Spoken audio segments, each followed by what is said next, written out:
moleknya, kalau hak Nabi SAW buat, misalnya dia buat gini, dia semaya gini, dia semaya gini. Molek kita buat belakang. Jangan tak pernah kita sepanjang ayat kita baca tasyahud lagu lain. Padahal tasyahud hak paling afdal mengikut kebanyakan ulama ialah tasyahud Ibnu Mas'ud yang dipakai dalam mazhab Hanafi dan Ahmad itu. Hak tu paling kuat dalam bab tasyahud.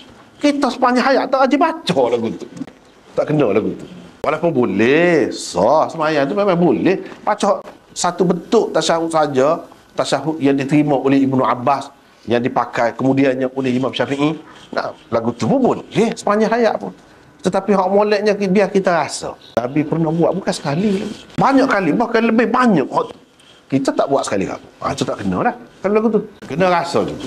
Itulah yang dipesan oleh guru saya dulu semasa belajar dulu. Kalau kita belajar hadis ni, gapo-gapo kita jumpa Nabi buat, kata dia, kena buat sekurang-kurangnya sekali. Jangan tak buat langsung. Dia ada cita rasa dia sendiri, ada kelebihan dia sendiri, ada keistimewaan dia sendiri. Jangan kita ingat padan dengan hal ni. Biar ada kepelbagaian itu.